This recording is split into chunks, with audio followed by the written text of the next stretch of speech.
घर को गेस्ट आसिले किंबा स्पेशल डे रे आमको खीरी बनैबा पई इच्छा होइथाए किंतु चाउलर जदि आपण बनैबे खीरी बहुत समय लागि थाए। मु आपनको आज बुंदी खीरर रेसिपी आपनको सहित शेयर करूची जहा कि बनैबा जेतिकी सहज खाइबा सेतिकी टेस्टी हेई थाए। बहुत कम समय रे आपण एई खीरी को बनैकी समस्तंकु देई परिबे। तेबे चलतु आज आमे बनैबा बुंदी खीरी। वीडियोटी को शेष पर्यंत देखंतु। बहुत कम समय रे आपण एई रेसिपीटा शिखि पारिबे। जदि चैनल रे आपण माने जदि नुआ अछंती ताहले प्लीज चैनल को सब्सक्राइब कर देबे। निज फ्रेंड रिलेटिव मान सहित मध्य शेयर कर देबे। आउ जो बेल आइकनटा अछि ताकू मध्य दबाई देबे जा द्वारा कि नोटिफिकेशन आपण पाई पारिबे मो वीडियो रो। तेबे चलतु आरंभ करिबा। प्रथमे आमे कढ़ई रे देई दबा 2 ग्लास क्षीर। मु एटा नॉर्मल क्षीर ही नैची ठंडा क्षीर। एबे आमे फ्लेम को हाई करी देबा क्षीरटा फुटिबा पई। एबे आमे एथिरे स्वाद अनुसार चीनी दबा। आपण चीनी को कम बेसी करि पारिबे।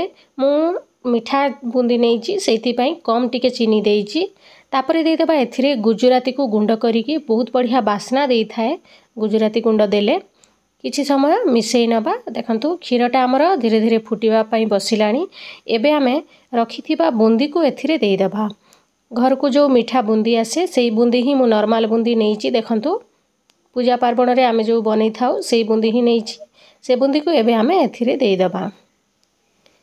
संग माने आपण या देहरे ड्राई फ्रूट्स मध्य पकेई पारिबे। काजू किशमिश आउ बादाम मध्य पकेई पारिबे। मु किंतु प्लेन ही करूची।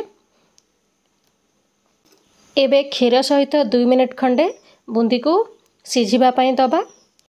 धीरे धीरे हमर क्षीरटा फुटिबा को बसिलानी। देखंतु बढ़िया भाव में क्षीरटा हमर फुटी आसिलानी। बुंदी मध्य क्षीर सहित सिझी आसिलानी। देखंतु संग माने हमर प्रस्तुत हो गला बुंदी खीरी। केते सहज रे आमे तैयारी कले ना। बहुत कम समय रे आपण एई खीरी को बनेकी गेस्ट को देई पारिबे किंबा स्पेशल डे रे निज परिवार मान को देई पारिबे। संग माने चैनल सहित जोड़ी हेकी रहिबे ए भलिया नुआ नुआ रेसिपी देखिबा पई। देखा हबो नेक्स्ट वीडियो रे आ गोटे नुआ रेसिपी सहित। थैंक यू फॉर वाचिंग संग माने।